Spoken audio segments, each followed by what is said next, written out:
They're going to leave it there. They're actually going to leave episode 22 with that cliffhanger. We're finally having Maomao confronting Lakan. My gosh, I am so excited. We only have 2 more episodes left in the season, and I was hoping for at least one closure around, 3 key points. Loulan, Lakan, and yes, Jinshi. And I think that that's probably the easiest one to go with. Now, it could be like just a hint at that whole story, and they may not conclude it, but at least it looks like Maomao is finally confronting him. I think what we've sort of established here is that Maomao's sick of this. And I think what we're getting with this ending is literally, I need to confront this guy, get this over with. He's bugging Jinshi. He's constantly coming after me. He knows where I'm at, and he's not going to let up. I know how this man thinks, and I know he's never going to let up. He's going to make my life miserable, so I need to put an end to this. And I think that's what they're really going to be getting into, hopefully with the next episode. Slight spoilers for the preview for the next episode. It looks like they're going to get into literally Lakan, the history, and everything. I'm happy about that. I'm happy to at least get one story concluded with the season. I'm hoping we still get another season, but if we don't, that's my hope. Now, it seems like this is doing well enough in Japan that it could get another season, but we never know. So we'll see. But yes, fantastic episode. Now, most of the beginning segment is really just kind of, Jinshi being confronted by Lakan. Lakan once again manipulating Jinshi into doing something. I do kind of question why Jinshi always falls into it. There may be an aspect that he feels an obligation to do that, and Lakan is playing into that. But yes, as we see with the later part of this episode, Lakan sees Jinshi and Goshun as pawns. That was a very interesting distinction there. As he's walking through this crowd, he looks at everybody. They're all chess pieces. And his mindset is always, my job's easy. I just put the people where they need to be. It's so simple. Whenever there's a problem, I'll just put the right people there and they'll handle it. I think that is sort of playing into him essentially admitting that he manipulates people to do things that he doesn't want to get his hands dirty with. Like with the whole situation with Jinshi nearly dying. He made that whole plan, and he made sure the right people were there to handle it. That way, he doesn't get in trouble. That's the cool thing about having pawns. But yeah, it was interesting to see that he sees Jinshi and Goshun. Well, Goshun I assumed. But Jinshi? He sees Jinshi as a chess piece. Another pawn. But he doesn't see Maomao that way. I think because he sees Maomao as being essentially another player. That's what I think it's probably implying there. But yes, the significance of her is going to make it to where she's not a pawn. But yeah, that whole thing is literally him in the beginning of the episode. Here's this little chess piece, this little Jinshi guy. I'm going to manipulate him. This little pawn piece, I'm going to push him to do something. And yes, it's obvious, as Maomao kind of figures out very quickly. Yes, he wants me to make these blue roses. He wants me to do it. He's challenging me, and I'm not going to run away. I'm going to get this done. I'm going to do that. And so she pushes herself the entire episode trying to essentially create a season. She creates a greenhouse effect. She's trying to create the season where it technically blooms. And that's a very, very difficult process, especially for that time period. This is something that she's creating technologies for back then that's very difficult. She's trying to create the weather. And when it starts raining, got to get it out of there. Got to get it dried. Got to get it wet. All that kind of stuff. Heat up. All that kind of stuff. So very, very interesting. The one curiosity that I had during this whole segment is that, yes, we have Loulan finally is included in something. That poor girl is just never there. She pops up to help out because Maomao keeps hurting herself. But yes, working her to death to the point where she's super tired. She has to keep an eye on it all night. She can't trust anybody else to something that's very delicate. And that makes sense. But the curious thing is that they kept having these other girls showing up, which I think they were Liha's attendants, I think, lady-in-waitings, not entirely sure. But at some point she says that they're irritating. They keep showing up. And I think that was showing Maomao being pushed to the limit. She's getting very frustrated and very, very angry. And now it quickly shifts into trying to get their mind off of it, which was basically allowing everybody to have their fingers painted. Yes, pointing out that Liha and how most of the courtesans have like the latest and greatest fashion. But it seemed to be implied the idea that she was trying to get their attention off of her by getting everybody's fingers painted. That was my assumption at the time. But it seemed to be implying in actuality that she was doing that because she had a plan for the con. So I'm not entirely sure there. It seemed like an odd thing to be having at the same time, other than to show that Maomao was being pushed to her limits. She was getting frustrated and very angry. But yes, that all leads up to the garden party, this is where things start to ramp up for me, honestly. Having everybody there, it did imply beforehand that Gyokouyo was not going to come to the party. Now, the cover story seems to be the idea that she wanted to allow Loulan to have her debut, to present her to everybody, and she didn't want to get in the way of that. So that was their cover story, that they didn't want to get in her way. But in actuality, it's because they're trying to hide the fact that she's pregnant, which I thought was very odd, that they're trying to hide the fact that she is pregnant. Now, that makes sense, and I can see the Emperor wanting that to be. They want to keep that a secret so that nobody comes to harm her. If they know that she's pregnant, somebody could act and try to ruin that pregnancy. So I can see them possibly wanting to keep that a secret. It's just curious that they can pull that off. It makes sense because the only people that are coming in there is a lady in waiting. It's going to be Jinshi and the Emperor. So it makes sense that they can keep that under wraps, but that was a very curious point to kind of point out. But yes, the party happens. We have Loulan show up. Very, very interesting having her father essentially show up and point out if there's any issues to point out, like to be critical of her if she's not up to snuff. But obviously just a big show to kind of present her as the obvious choice. Here, she is so much more beautiful. Isn't she important kind of thing. Now, here was the interesting thing. Jinshi shows up with the roses. Now, they're not in full bloom, but Maomao did at least pull off having them there, and yes, pulled off having them the different colors, including blue. Now, we find out later on that she did that in order to, the ink, letting it seep into the actual flower and thus dye it from the inside. That's kind of a method that I'm familiar with, even not knowing much about flowers. But it was interesting because Jinshi shows up, presents this, and this is right after Loulan was presented. And immediately the Emperor looks at the flowers and says, they're beautiful. And they hadn't showed him actually respond to Loulan being there. Now, Loulan was there in front of one of the other ladies, which I think may have been Lifa. They were presenting her to Lifa. She wasn't before the Emperor.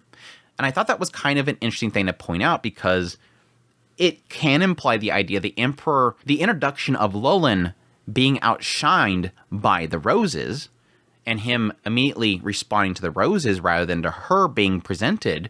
But again, she's being presented to Lifa. I don't know. That might be a crucial thing. So I'm noting it in the back of my head of a possibility that this whole thing may have been to outshine Loulan's introduction, because I'm still trying to figure out why Lakan did this. Now, the assumption that I have is that Lakan is trying to test Maomao, and so he was pushing her to figure this out, but at the same time, doesn't really care so much for the garden itself. But if he did have an interest for what was being done at this garden party, it could be to outshine the presentation. Show them something that shouldn't exist right now that will outshine the presentation of Loulan. Cause a friction there. And it could be to cause a friction between Jinshi and Loulan's father, which that was something that Jinshi sort of points out here. When he arrives, he presents the flowers, and he's already noting the idea that you have all these worthless officials. They don't like him getting attention. Some eunuch, this Jinshi individual, getting attention. He's beautiful and all this kind of stuff. But he's not bothered by them. I can control them.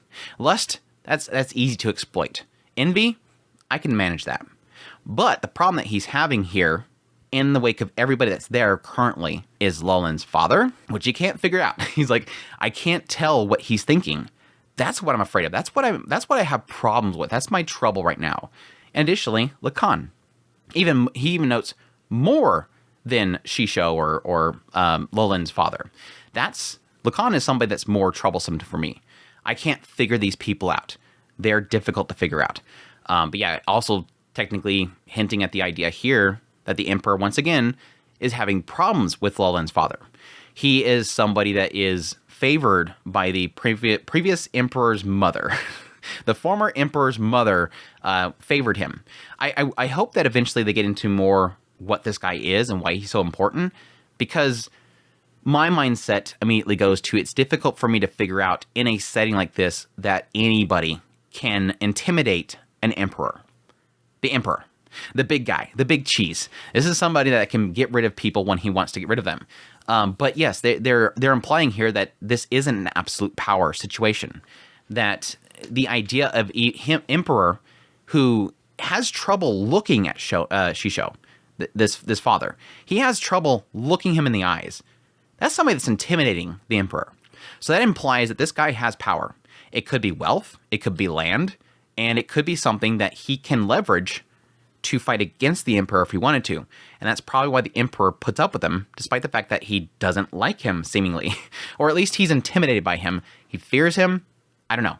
One of those things. So that is very curious for them to kind of point that out. Then all aside, they have the presentation. He presents the flowers, all that kind of stuff. And then we get this little scene afterwards. Well, we get 2 scenes afterwards. The following scene is this whole scene where, yes, Jinshi goes to Maomao. She's tired.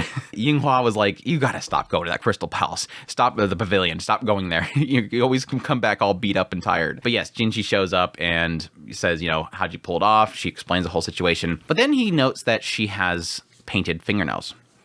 And she quickly goes, yeah, I wish that I had these ingredients so I can make them more vibrant. And she specifically says, even still, this is better than it was before. That was a very odd statement. The only thing I can think of is that she's trying to mimic what they used to do outside at the house.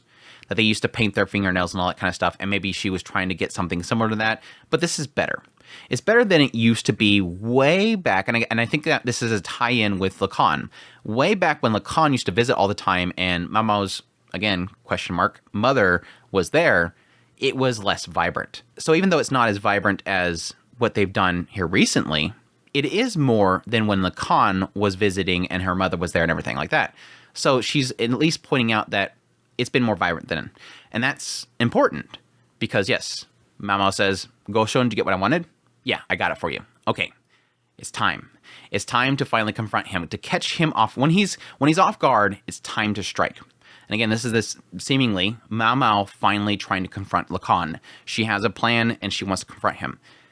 What's interesting about this is the entire time Lakan is at the party, he looks tired. He kind of seems out of it.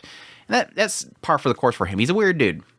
But afterwards, he's walking and he's noting that everybody looks like pawns and all that kind of stuff. But then he starts getting irritated. His eyes are irritated. He keeps seeing something crimson in his view. He keeps seeing a red color flickering. He notes the manicures. And he says in his memories, they aren't as flamboyant crimson. So he's noting these fingernails, and he's saying, in my memories, again, I'm thinking this is obviously back when he was, again, trying to get Maomao's mother, they wore those fingernails too. It even shows a brief clip of a chessboard and a hand coming forward, which would be obviously Maomao's mother.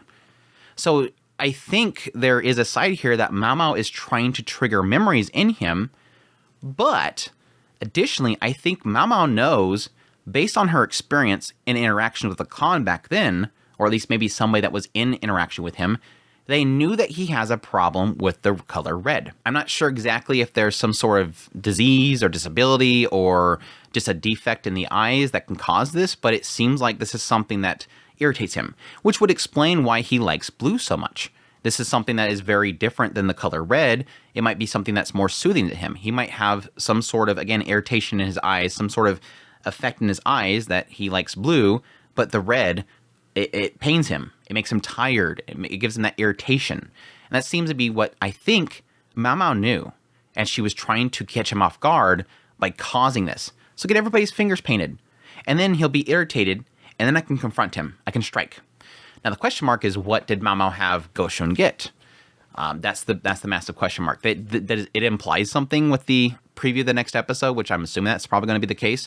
But we'll see. And yes, he does technically point out when that little flashback happens with, again, presumably Maomao's mother, it was a softer color, a balsam. So again, something that is not as vibrant as what she currently does, but is something that's more vibrant than way back then. But yeah, again, Jinshi, Goshun, and Maomao confront him, and they're all pawns except for Maomao. And again, that was very, very interesting, specifically showing that Goshun was a bishop and that Jinshi was the advisor. So very, very curious stuff there. But yeah, super, super excited for the next episode. Again, for those that don't like previews, I only really check previews for certain shows, so I understand that. But yeah, the preview itself, slight spoilers for the preview, it looks very interesting. It looks like, again, it shows some shots of Lakan when he was younger. He's running through this one street. It shows the mother, them playing chess together. Eventually, at some point, they show a finger that's coming out of a bag, which could be a finger that had disease in it or whatever. Maybe that's what he uses to infect her. But yeah, I'm very, very excited to finally get kind of a closure to that story, exactly how he infected her, if he infected her. And yes, it kind of showed a lot of desperation in Lakan's character, in the idea that, again, and he sort of mentioned this to Jinshi at some point. He broke her. He didn't intend to push it that far. He wanted to lower her value, but my assumption at that point, and I made that my prediction at that point, I think that he went on too far, and he's afraid of breaking her.